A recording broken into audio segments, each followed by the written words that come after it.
So, we open with a vibe check montage. Minoru is narrating like he's in a documentary, comparing his current magical isekai life to his old life on Earth. He's claiming he didn't hate the old world, but let's be real. It was a grind for grades and social status, just like everywhere else. Flashback time. Minoru admits his biggest issue with Earth wasn't the homework, it was the fact that he had zero ops. He was down bad for an opportunity to flex his power, but instead of fighting supervillains, he was stuck chasing low-level hoodlums. The man was suffering from success before he even started. Cut to the high school days, where Minoru is playing his role as the ultimate NPC. Akane Nishino, looking like the main character she thinks she is, tries to interact with him by returning a printout. Minoru hits her with the default, "Huh? Oh, thank you," response. Zero riz, purely intentional. We're in the classroom, and Minoru commits a violation. He calls her Nishimura. Akane, who is literally famous and rich, gets pressed immediately. She tries to correct him, asking if he remembers her name after 3 months. Minoru pretends to lock in, claiming he knows she's the billionaire actress. But then he calls her Nishitani, and Akane absolutely loses it. She's screaming, veins popping, looking totally unhinged. Minoru corrects himself to Nishimura again, and Akane is so embarrassed she begs him to delete her outburst from his memory. Minoru is just sitting there, thinking she's a hater. Later that night, Minoru is walking home feeling lonely because nobody likes him. Cap, he loves it. Suddenly, he spots Akane getting kidnapped by 2 thugs. Most people would call the cops, but Minoru? He cracks the wildest grin you've ever seen. He finally found some motion. Cut to the warehouse. The bald kidnapper is yapping about ransom money and telling Akane she should stop walking home alone. He starts being super weird, mentioning her previous stalker incident. This guy is giving major creep energy and needs to be stopped immediately. Akane actually tries to fight back and lands a hit, but the bald guy does not take it well. He gets mad, calls her names, and raises his hand. Akane is looking terrified, realizing she might actually be cooked. Suddenly, the window smashes open, debris flies everywhere. And the kidnappers are flabbergasted. They start shouting, "Who are you?" into the darkness, because they haven't realized they walked into a boss fight. The camera zooms in on our boy in a ski mask. He drops the hardest and cringiest name reveal of all time. The stylish gangster slayer. The kidnappers are looking at him like he's insane. The cringe is lethal, but the confidence is unmatched. The bald kidnapper realizes he actually met this weirdo in an alley before. He tries to swing a bat, but the slayer is moving different. The speed difference is disrespectful. Bald guy is left with a shocked Pikachu face, realizing he can't hit what he can't see. Boom! The slayer lands a clean hook, and the bearded kidnapper has to give him props. He analyzes the stance and realizes the slayer has martial arts training. But then the beard guy pulls out a combat knife, thinking that gives him the advantage. Spoiler, it doesn't. The bearded guy starts flexing his resume, screaming about being a former soldier. Minoru's eyes light up behind the mask because he finally gets to test his build against a pro. The soldier rushes in, thinking he's about to end it, but he has no idea who he's messing with. Clang! The slayer blocks the attack with a crowbar. The soldier is shocked that a piece of construction equipment stopped him. Minoru starts glazing the crowbar, explaining how portable and sturdy it is, like he's doing a sponsored ad mid-fight. The lecture continues while Minoru absolutely works this guy. He explains that a crowbar can be used like a tonfa. He's landing hits, kicks, and dropping physics lessons simultaneously. The soldier realizes the Slayer isn't just yapping, he's actually got hands. The soldier tries to stat check Minoru, analyzing his height and weight. He claims he's bigger and stronger, essentially calling Minoru small.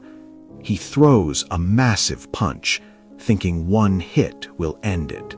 While Akane watches in 4K fear, the punch connects or gets blocked, and Minoru has a moment of self-reflection.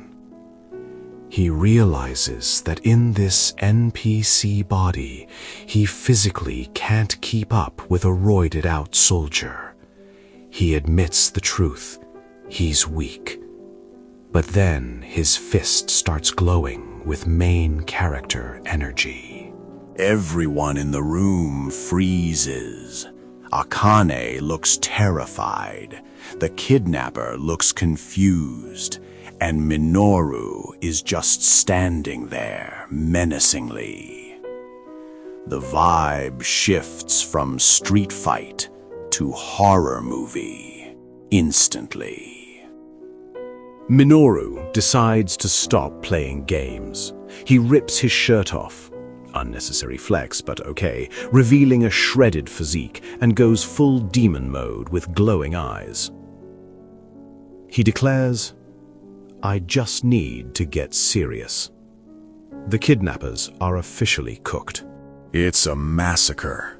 Blood splatters everywhere as the Slayer demonstrates the true power of a crowbar. He's critiquing his own form while actively destroying these guys. He's still not satisfied though, thinking he needs more grinding to be on par with a soldier. Perfectionist mindset. The fight is over. The Slayer walks away coolly, telling Akane to be more careful next time. Akane hears his voice, and the gears start turning in her head. She realizes the voice sounds suspiciously like the NPC from her class. Cut back to school. Akane is blushing and thinking about the name Stylish Gangster Slayer, which is objectively hilarious. She returns the printout to Minoru again, replaying the scene. Minoru hits her with the same NPC dialogue. Huh? Oh, thank you. In the classroom, Minoru calls her Nishino-san. Akane is shocked he finally got it right. But when she questions him, he gaslights her and tells her to forget about it.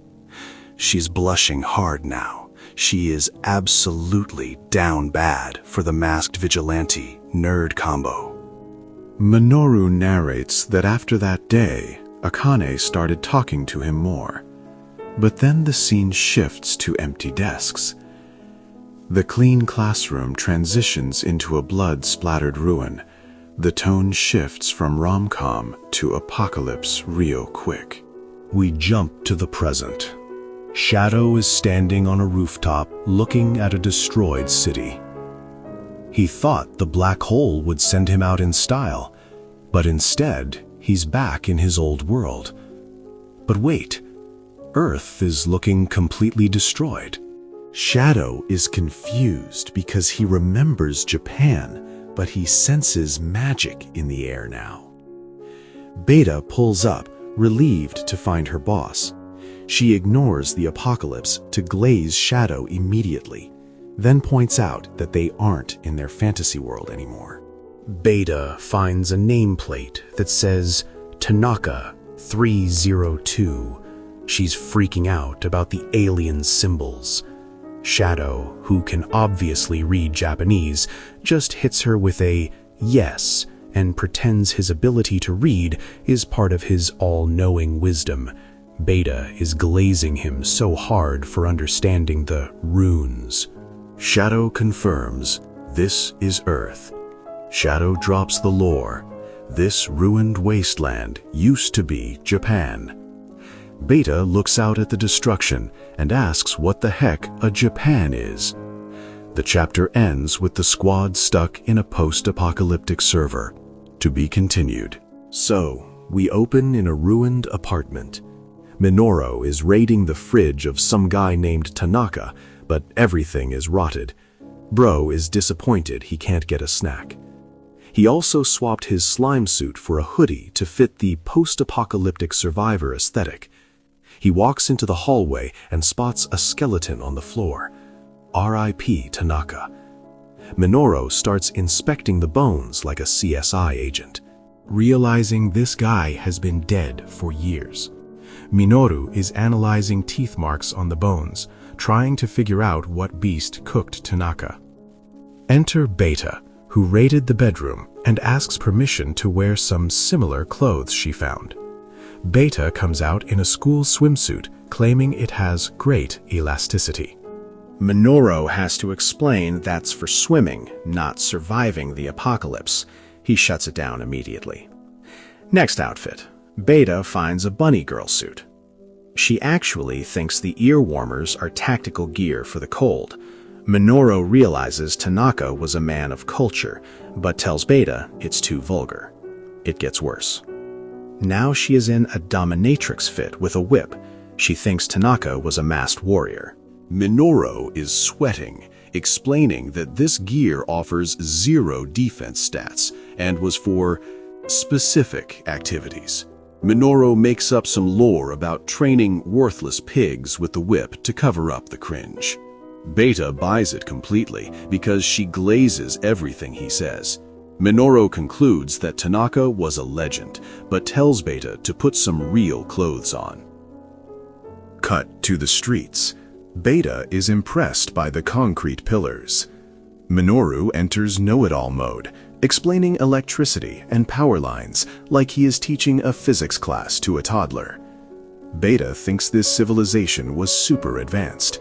Minoru is internally stroking his ego, thinking, God, I'm so cool. Then Beta asks a logical question about why the lines weren't underground, and Minoru's brain crashes. He has no idea. Minoru starts yapping about Japanese aesthetics to save face. Beta believes him, but then she finds a newspaper and notices the text looks suspiciously like Shadow's secret wisdom cipher. Minoru starts sweating bullets.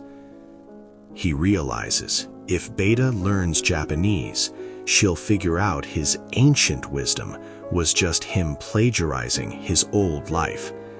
He needs to get them out of there before he gets exposed as a fraud. Minoru is shaking so hard from panic that he's vibrating. Beta asks if he's okay, and he lies, saying he's generating sonic waves to regulate body temp. She believes him immediately. The glazing is out of control. They walk through the destroyed city. Beta wonders what could wipe out such an advanced civ. Minoru locks in and says he has a theory. Minoru explains that the magic he saw right before he died in his past life likely caused this. Japan couldn't handle the isekai energy and got destroyed. They find a river. Minoru fills up bottles, claiming their trained stomachs can handle the dirty water. Beta catches a whiff of something nasty in the air. They track the stench to a creepy building. Minoru confirms the smell of death is coming from inside. Beta is confused about what a hospital is because apparently healthcare is a foreign concept to her. Minoru explains hospitals are just healing clinics. They find a massive blood trail leading to a room. Minoru thinks this is a clue to get back home. They find 3 fresh bodies. Beta analyzes the decay and says they died 5 days ago. Minoru realizes the math isn't mathing. Minoru deduces that since they died recently, the killers are still nearby. He tells Beta to brace herself because something is pulling up on them right now. A massive shadow monster with too many teeth appears right behind Beta. It's looking hungry, but Beta is already locked in. Minoru launches a punch, while Beta whips out a glowing weapon and slams the ground. They are absolutely disrespecting this creature. Minoru lands a solid right hook into the monster's face, sending debris flying. But two more smaller beasts show up, growling like they want smoke. Minoru draws his katana. In one swift motion, he creates a giant X slash, nuking the area with lightning effects. No mercy. They realize they walked into a monster nest. Beta looks at the beasts and smirks, thinking these weaklings are the pigs Minoru liked to torture in his past life. Beta calls the monsters too weak while smiling like a psychopath. She and Minoru proceed to speedrun the dungeon, slaughtering everything in the room. Standing amidst the carnage, Beta declares that numbers don't matter. They are just built different. Beta compares the monsters to ones back home. She asks if these are the pigs. Minoru clarifies that the pigs were humans who liked pain, which shocks Beta even more. Minoru hears 3 people downstairs. Instead of saying hi, he decides to scheme. He tells Beta to withdraw so he can cook up a plan to act cool. Cut to the floor below. A group of students is looking for their missing friends. Akane Nishino is leading the squad. She's determined to find them, even though the vibes are atrocious. Akane is crashing out with guilt, shouting about how they should have come sooner. She refuses to abandon anyone. Major protagonist energy here. The students are glazing Akane, saying they feel safe with her. They head toward the noise. One guy hears a drip and thinks it's a pipe leak. Spoiler, it's never a pipe leak. A massive dragon-looking horror drops from the ceiling. The unnamed students are losing their minds, faces stuck in permanent shock. The NPCs are screaming. Akane tells them to back up against the wall. She engages the enemy with a glowing electric sword, yelling, "Ha!" and looking absolutely feral. Flashback to Akane clashing. In the present, the NPCs are praising her for saving them. Akane looks up the bloody stairs, wondering who was fighting up there, realizing someone else has motion in this dungeon. So, Akane decides to lock in and go solo up the stairs, telling her squad to stay back. She drops the "if I'm not back in an hour, I'm cooked" flag, which is peak main character behavior.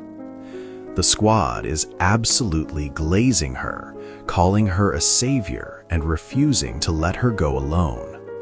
Akane is trying to be humble, but they insist on joining the party. She sighs, realizing she can't stop the simping. Cut to a creepy industrial hallway. It's dead silent, until Akane's intuition pings. She smells blood, and her squad finds a fresh trail. The vibes are immediately atrocious. Boom! They turn the corner and find a massive mountain of monster corpses, just a total graveyard. Someone absolutely disrespected these beasts. Twin Tails Girl is losing her mind with fear, but Akane is doing the math. She realizes there's no enemies left. Because they're all dead in a pile. It's a river of blood, literally. Akane enters detective mode. She checks the wounds and sees clean cuts. She realizes no human squad has the motion to pull this off. It's too clean. The squad is analyzing the bodies. Some are crushed, some sliced. Akane realizes they were one-shot. She starts sweating, thinking this isn't a human, but a monster her brother is researching. Akane's imagination runs wild. She pictures a super monster and decides to name it Brutal. Kind of a cringe name, but we let her cook. Wait. Plot twist. The squad finds two unconscious survivors in the pile. It's Minoru and Beta faking it. The squad is shocked they still have a pulse. The squad notices Beta's silver hair and elf ears. They think she's a mutant awakener. Akane sees them hugging on the floor and thinks it's a tragic romance. She decides not to separate them because she's soft. Akane looks at them and gets hit with nostalgia. She starts thinking about her own high school days and that stylish gangster slayer guy, Sid, who saved her. She thinks he's long dead. If only she knew. Cut to the Messiah base. Akane is getting scolded by her big brother, Akira. He's mad she went out at night. Bro is giving strict parent energy. Akane tries to defend her squad, but Akira shuts her down with logic. They start arguing. She blames him. He gaslights her about priorities. Tension is high until Yuuka interrupts. Yuuka, the doctor with the drip, steps in. She says she checked the refugee kids and the boy, Minoru, just woke up. Minoru is in the infirmary, acting confused. Oscar-worthy performance. Who are you? Where am I? Akane introduces herself as a knight. Minoru points out the school uniform, and Akane is dying of cringe. Yuuka roasts her, reminding her she's 20 years old in a cosplay.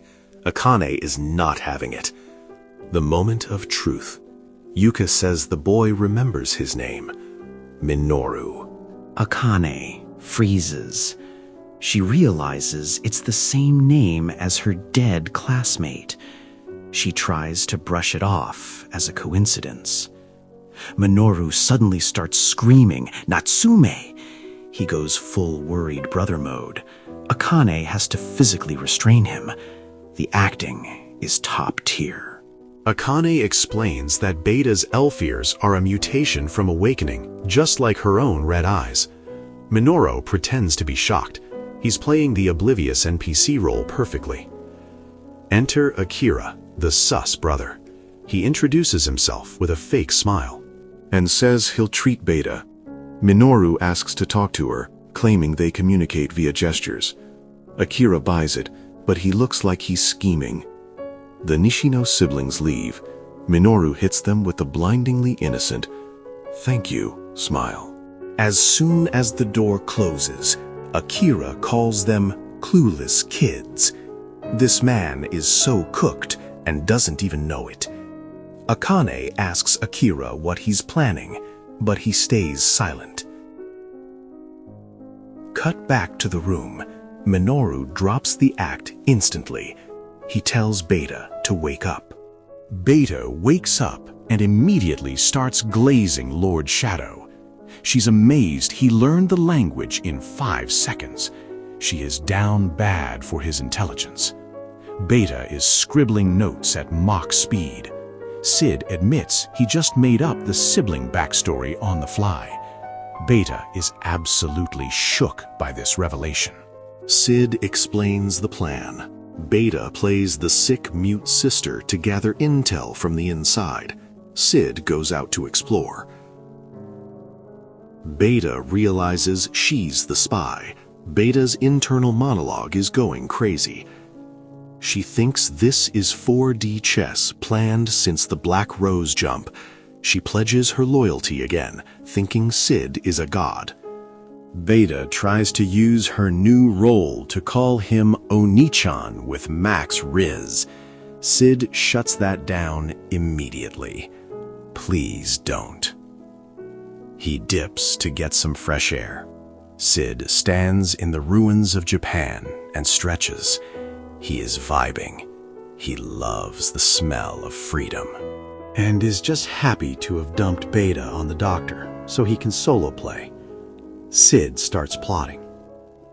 He realizes this is his old world and wonders how it got destroyed. He decides to LARP as the mysterious eminence descending on a ruined world. He is hyped. Akane catches him outside. he immediately switches back to the stuttering, confused Minoru persona. Just looking around. They sit down for breakfast. Akane lore dumps about the base having electricity and food. She talks about how hard her brother works to keep everyone safe from humans and beasts. Sid asks the big question: what happened to this world? Akane's eyes go dark. She prepares to drop the tragic backstory of the apocalypse. Flashback incoming. So, Akane starts the chapter with a heavy lore dump flashback, explaining that 3 years ago, humanity was absolute clown shoes, thinking these monsters were cute pets or zoo animals. Cut to the vibe shift of the century. The beasts immediately start spawn camping civilians, and Akane is traumatized watching a family get deleted right in front of her. The flashback gets darker than a DC movie. Humanity gets absolutely rolled. People are screaming, and the beasts are just feasting like it's an all-you-can-eat buffet. Akane admits that humanity has zero motion, with the population dropping to like 1%, and she's sitting there looking depressed with a warped spoon while narrating the end of the world. Back in the present, Akane is explaining the magic system to Sid, who is sitting there pretending to be a total NPC, while knowing he practically invented the genre. Akane introduces the original knight, a golden-haired girl who was basically the server admin, carrying humanity with an OP axe and infinite aura. They built Arcadia, a utopian base where everyone was glazing the original knight, thinking they finally achieved peace and safety. Plot twist. The original knight actually crashed out, slaughtered everyone in Arcadia, and went full Joker mode, laughing maniacally while standing on a pile of bodies. Akane reveals her brother is a survivor of that mess, while Sid is just sitting there eating his soup like, wow, that sounds crazy, trying not to break character. Akane presses Sid for his backstory, asking if any of this jogs his memory. And Sid starts sweating because he realizes he forgot to write a character bio for Minoru. Sid pulls a pro gamer move and feigns a massive headache to dodge the question. Akane totally buys it and tells him to go see Yuuka-sensei, proving she is too pure for this world. Cut to Yuuka-sensei absolutely roasting Sid for disappearing, warning him that a stampede is coming, which is basically a horde mode event. Yuuka shows him the map, and Sid realizes the next raid target is his old high school, which hits him right in the nostalgia. Yuuka mentions an apex beast named Brutal, and Sid is internally fanboying over how cool and edgy the terminology is, while Yuuka thinks he's just scared. The stampede starts with a massive earthquake. Yuuka rushes out to be a hero, telling Sid to stay put. But as soon as the door closes, Sid drops the "not" and smirks. Sid switches from NPC to main character instantly, grabbing his sword and getting hyped to farm some XP. While cut to the shelter where a guy with glasses is losing his mind. The glasses guy is crashing out, screaming about mercy killing everyone with a gun to save them from the beasts. Akane tries to talk him down, but he has zero chill and fires. Akane locks in and parries the bullet with her sword like it's absolutely nothing, while the gunman looks at her like his soul just left his body. The crowd starts glazing Akane for the save. She orders everyone to the clinic, and Yuuka mentions they are running out of beds, so Minoru, Sid, is taking up valuable space. Akane decides to move Minoru into her own room to save space. Yuuka is shook by the scandal, but Akane insists he's just a child, completely unaware she's inviting the shadow broker into her dorm. Enter Lieutenant Saejima, a guy with negative riz who tries to intimidate Akane, acting like a creepy ex-classmate who thinks he has authority. Saejima starts yapping about dumping the freeloader, Sid, at a beast nest, trying to flex his rank and be a toxic middle manager. Akane has heard enough and absolutely decks him in the face. She stands on business and punches her superior officer without hesitation. Saejima gets up, realizing he's physically outmatched, so he drops a vague "I know secrets you don't" threat, before dipping like a coward, leaving Akane confused. Akane heads to the infirmary to check on Natsume, Beta, and the nurse says she's awake, physically fine, and apparently enthusiastic about picture books. Akane introduces herself, but Beta gives her the blank, no thoughts, head empty stare, playing the role of the innocent, confused elf girl to perfection. The nurse mentions Beta is fascinated by objects, but then realizes her watch has been looted. Beta played them like a fiddle and stole it while looking cute. Akane is completely blinded by the cuteness, calling Beta an angel, until her brother Akira bursts in screaming about his lost digital camera. Akira accuses the cute little princess of theft, but the girls defend Beta.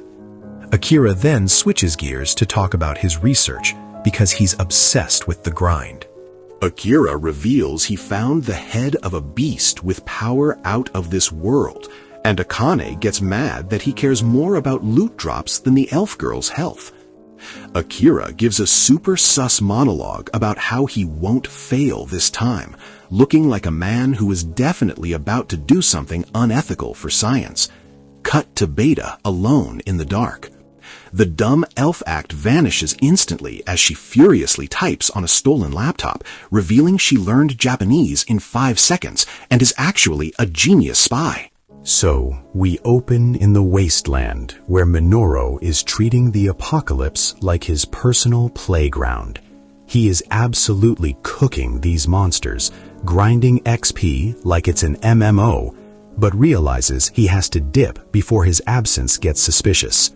Minoru is literally rehearsing his main character entrance lines in his head. He wants to join the stampede just to drop a cool one-liner. The man is down bad for the drama. He is sensing the vibes and getting ready to lock in. Cut to the base, where an explosion happens outside, but inside, Akane is giving full trad wife energy, checking on Minoru. Sid switches his persona to fragile NPC instantly, pretending his head hurts while hiding his power level. Akane shows him his new room, which is literally just a classroom with bedsheet walls. She hits him with a playful "don't peek" line, and Sid is standing there looking confused, wondering why the accommodation budget is 0. Akane raids a locker and hands Minoru a bundle of clothes because his current fit is trash. She's super hyped for him to put it on, acting like she's dressing up a doll. Minoru looks at the clothes and realizes they look suspiciously familiar. Minoru steps out wearing the school uniform, and Akane freezes like her game crashed. She is staring at him with her eyes wide open, absolutely shook, because the nostalgia hit her like a truck. Akane starts crying and laughing at the same time, which is super emotional, but Minoru thinks she's roasting his face. He gets offended, and she panics, grabs the dirty laundry, and runs away to hide her breakdown. Minoru is posing in the mirror, feeling his look, until he notices a specific blood stain on the sleeve. He realizes this isn't just a uniform, it is his uniform from 3 years ago that she kept. He realizes Akane is actually an obsessive hoarder, and he is rightfully creeped out. Suddenly, the door gets kicked open by Saejima, who enters with 0 riz. He tries to intimidate Minoru, but Sid just unlocks a core memory and realizes this guy is the gorilla from his high school class who finally evolved. The flashback confirms Saejima used to be a background NPC gorilla. Now he's a lieutenant gorilla. Saejima gets mad that Minoru is wearing the uniform and grabs him.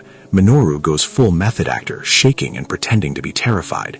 Saejima starts yapping about a spy in the base and accuses Minoru because he's new. He threatens to feed Sid to the beasts, and Sid is putting on an Oscar-worthy performance of pathetic coward number 1. Akane bursts in and saves the day, physically restraining Saejima. She hits him with facts and logic, pointing out that Minoru has only been there 2 days, so he can't be the long-term spy. Saejima looks dumb. Saejima decides to dip, but not before calling Minoru a boy toy and mocking Akane. He leaves, and Akane is grinding her teeth so hard she's about to need dental surgery. She absolutely hates this man. Cut to a strategy meeting. Haitani, the guy with the goatee, slams a photo of a destroyed school on the table. The squad is confused because the building got deleted, but it wasn't by monsters. Haitani explains the school was destroyed by a single blade, not an explosion. Saejima crashes out immediately, screaming that it's Cap and that no human has that kind of motion to solo a nest. Haitani drops the lore bomb. The only person who could do this is the original Knight.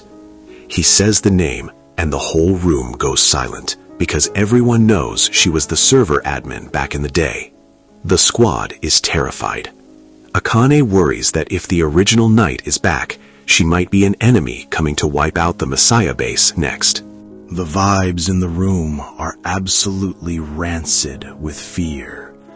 Suddenly, the alarm goes off, the screen screams warning, and it's officially raid hour. The monsters are spawn camping the walls, and Haitani starts screaming for everyone to wake up and lock in. It is pure chaos. Saejima is trying to command the troops, but the monsters are swarming the walls like it's Black Friday.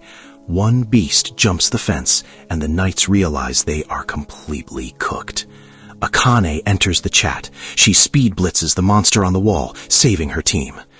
She realizes this isn't even the full stampede yet, just the appetizer, and she's already sweating.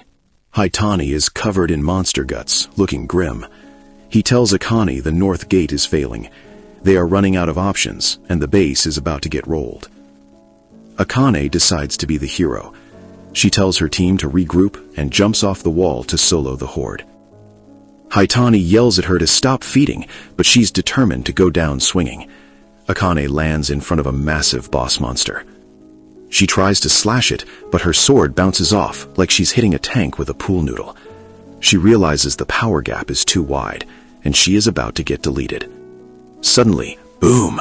A massive beam of energy nukes the monsters. It's not wind, it's pure, concentrated main character energy. Haitani watches from the wall, wondering who just activated cheats. The black wind tears through the battlefield. The camera pans to reveal Shadow standing in the moonlight, surrounded by dead bodies, looking edgy and mysterious.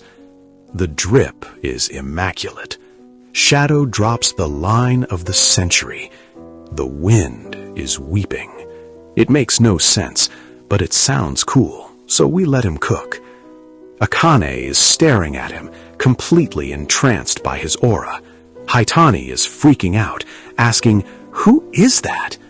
Akane realizes this guy is an awakener on a whole different level. She prays he's friendly, because if he's an enemy, it's game over for humanity. Meanwhile, Saejima is walking down a dark hallway, complaining about his job and plotting to kill Minoru because he's a hater. He runs into someone in the dark and tries to act tough. Instant karma. Saejima gets stabbed in the chest out of nowhere. He's standing there bleeding out, looking confused. The killer is just standing in the shadows with a gun and a smirk. Cliffhanger ending. So, we open with Shadow literally emoting on the rooftops, absolutely buzzing because he finally got to drop his "the wind is weeping" line. He is feeling himself way too much, convinced he has achieved peak coolness. But then, oops, he realizes Akane is already home, and if he doesn't get back to his NPC persona, he is cooked. The man speed runs back to his bed in 0.2 seconds flat, moving like he's glitching through a wall. Akane enters the room looking completely drained, carrying the weight of the apocalypse on her shoulders. She checks on Minoru, who is pretending to be asleep with zero shame. She needs to vent, and Minoru is stuck in a cutscene he can't skip.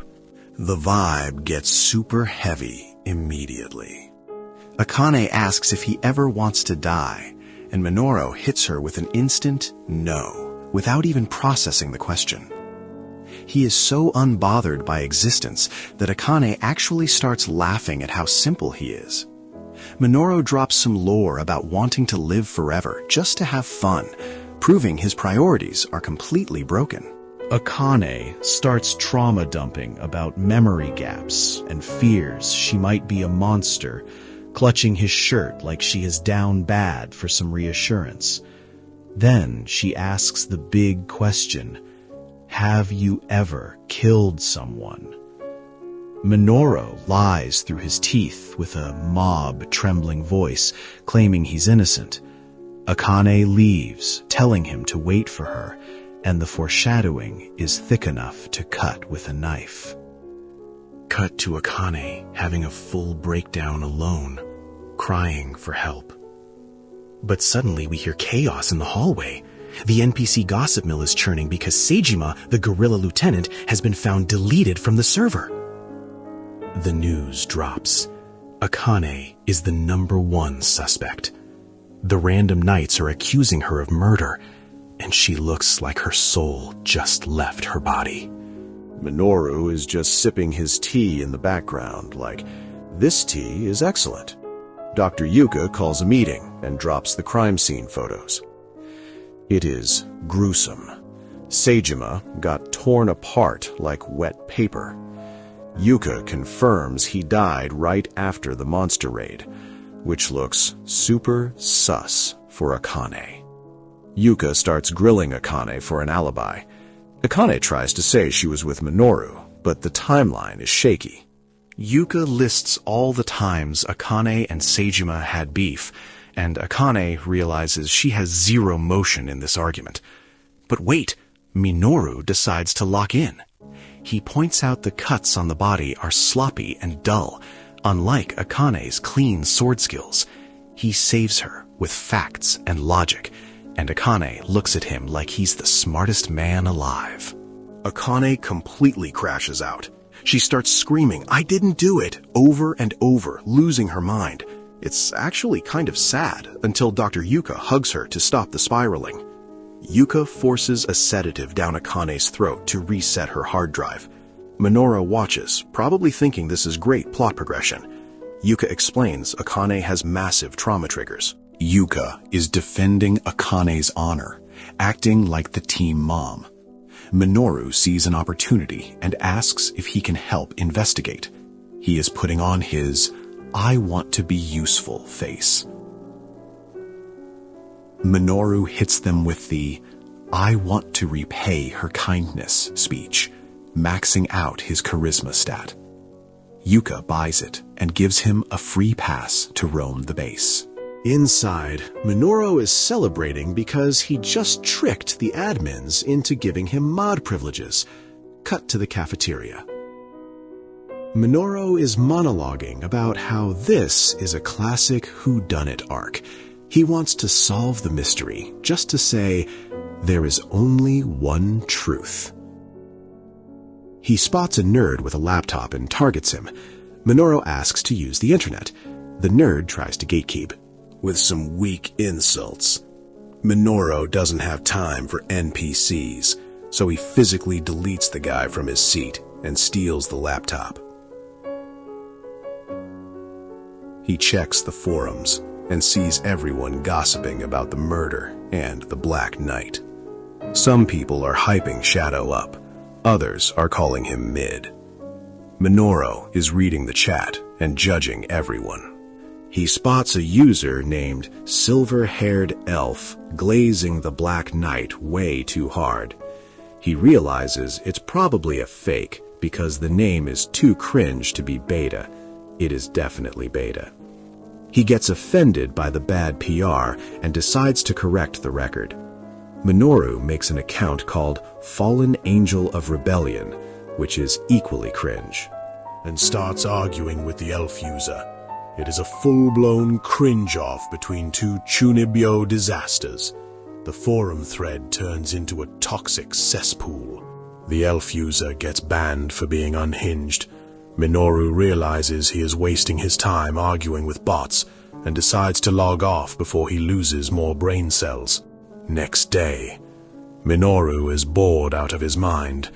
He reveals he actually broke into the morgue. Off-screen because he has zero respect for boundaries. He's talking to a teddy bear named Watson. I can't make this up. He reveals Saejima was actually shot with a gun, then cut up to frame a knight. He has solved the case, but is annoyed he has no one to tell. He looks out the window, depressed that Akane isn't home. Suddenly, glint, he spots a sniper scope in the bushes. His face switches from bored to locked in instantly. Boom! The windows shatter. Gunshots rip through the room. Minoru is genuinely shocked for a microsecond before his brain starts processing the scenario. And now he is absolutely ecstatic. He realizes someone is trying to assassinate him, which is a rare mob event. He is literally glowing with happiness because he finally gets to act out a dramatic death scene. He starts doing mental calculus to maximize the drama. He plans to spread his body out, use hidden blood bags, and dodge the bullets by millimeters while pretending to get hit. The level of effort is insane. The bullets hit. Fake hit. Minoru activates Mob Fu Ultimate Art, Bloody Marionette. He is flailing around like a rag doll, popping blood bags to make it look like a Tarantino movie. He is screaming in agony while internally critiquing his own performance. He calls it Niagara's howling because he is spraying blood everywhere. This man is an artist, and the canvas is his own floor. Minoru faceplants into the blood pool, satisfied with his Oscar-worthy performance. The assassins enter, stepping over the glass. They decide to cut up the body just to be sure, which is rude. The assassins look closer and realize, wait a minute, there are no bullet holes in his hoodie. They are confused. Minoru realizes the jig is up and grabs one of them by the collar. Minoru stands up, looking like a zombie from a horror movie. He is furious that they ruined his death scene. The assassin tries to shoot him point blank in the face. The gun fires, but Minoru doesn't even flinch. He is completely unharmed. The assassins realize they are not dealing with a random student. They are dealing with a raid boss. Panic sets in. Minoru chokes two of them at once, lifting them off the ground effortlessly.